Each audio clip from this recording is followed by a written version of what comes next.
বাংলাদেশের নির্বাচনকে যে যথেষ্ট ঝামেলায় ফেলতে চায় ভারত, এটা মোটামুটি স্পষ্ট।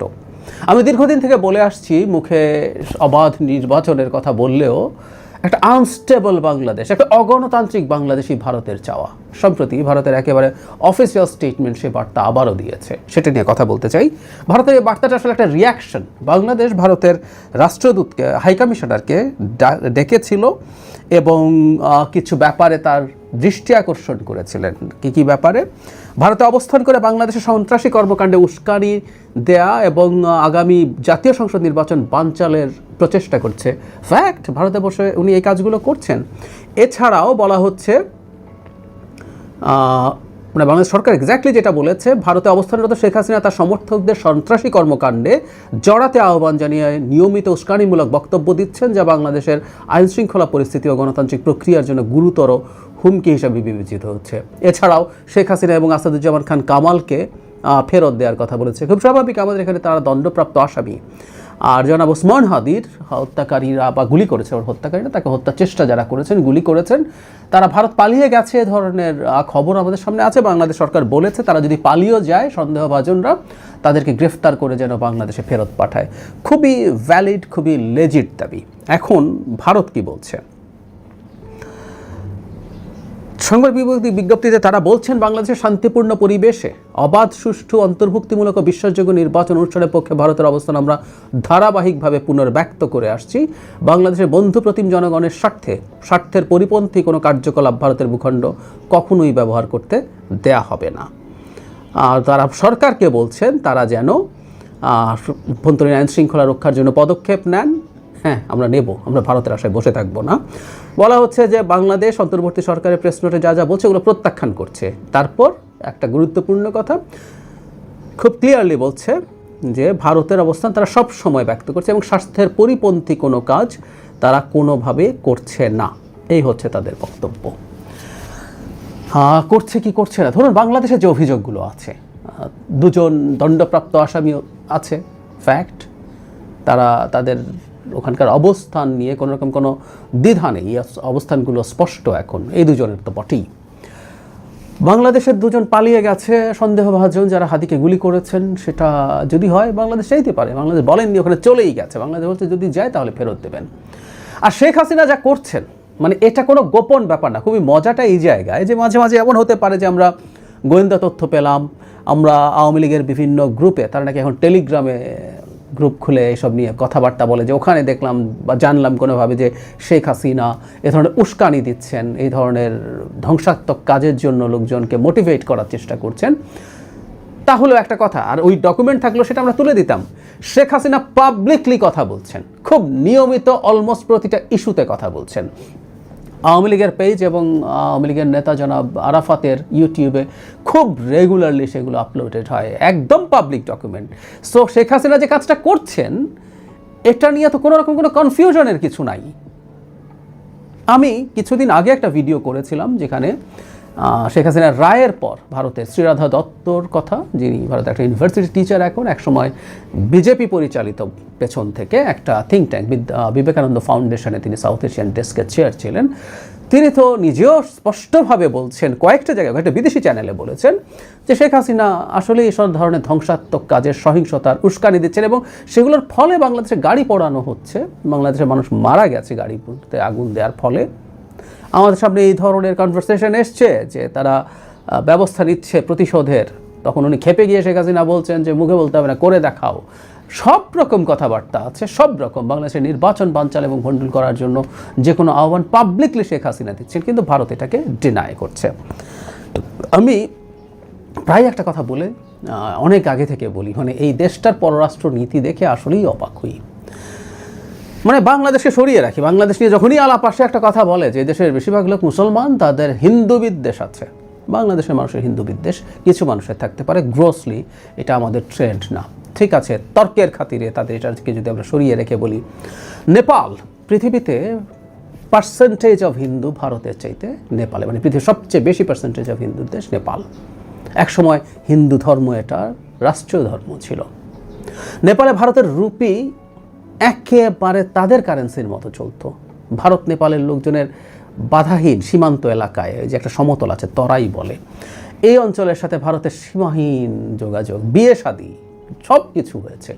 প্রায় একই রকম একই দেশের মতো একটা পরিস্থিতি দুটো দেশের মধ্যে ছিল।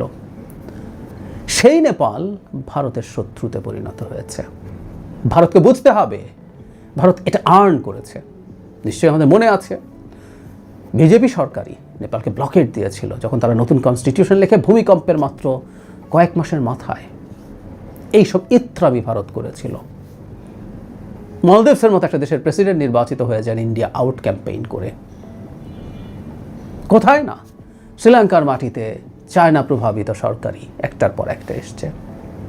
বাংলাদেশকে তো বহু আগে বাংলাদেশকে তারা শত্রুতে পরিণত করেছে। বাংলাদেশের মানুষ ঘৃণা করতে শুরু করেছে তাদেরকে।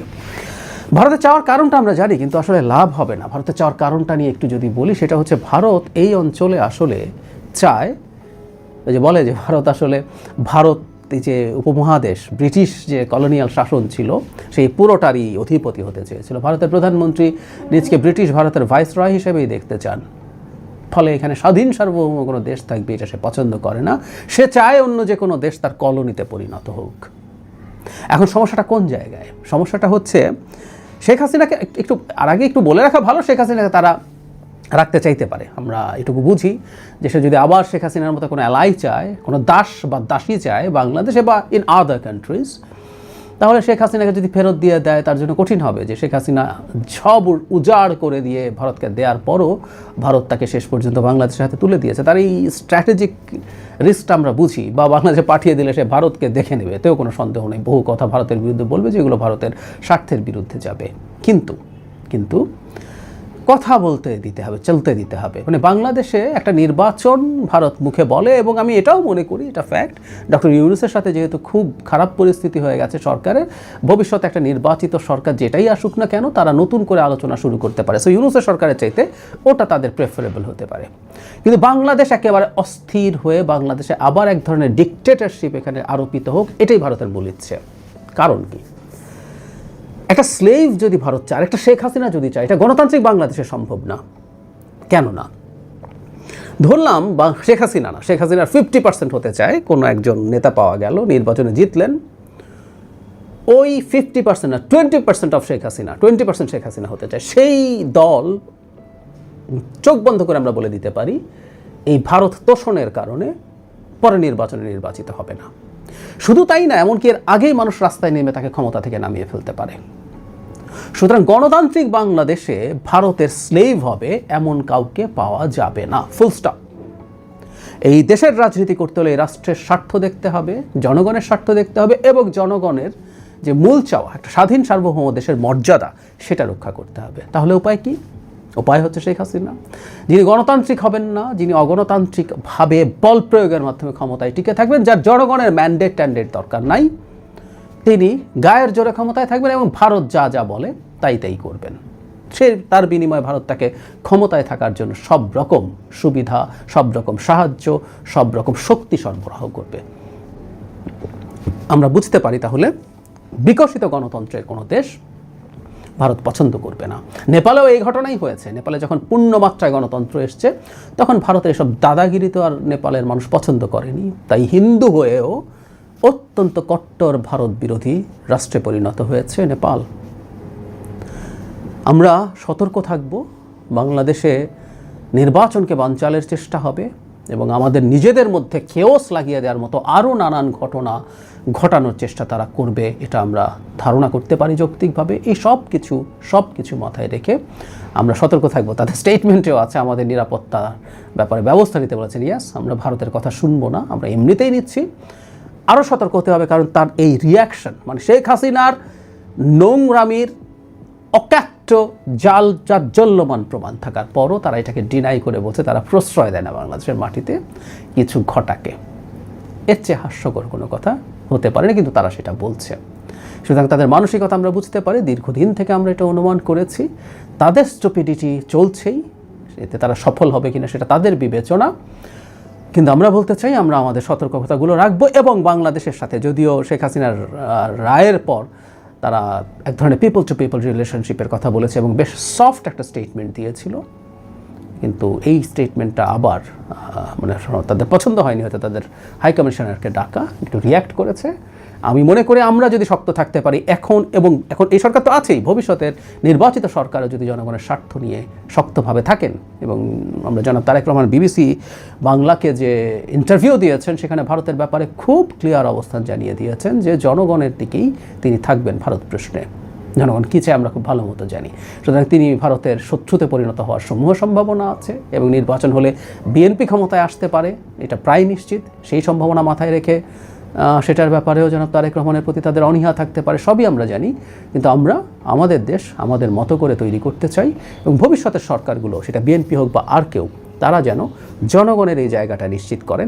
এটা যদি শক্ত থাকা যায়, ভারতকে একদিন তার জায়গা থেকে সরে আসতে হবে, কারণ বাংলাদেশ স্ট্র্যাটেজিক এবং বিজনেস পয়েন্ট অফ ভিউ থেকে ভারতের জন্য খুবই ইম্পর্টেন্ট। বিজনেস যদি সরিয়ে রাখি, strategic importance is very high. চায়নার ফুটপ্রিন্ট ভারত যেভাবে যদি না আসে, যে হারে বাড়ছে, ভারতের সামলানো আর কিছুদিন পর কঠিন হয়ে যাবে। সো আমাদের শক্ত থাকলেই আমরা জিতবো বলে আমি বিশ্বাস করি।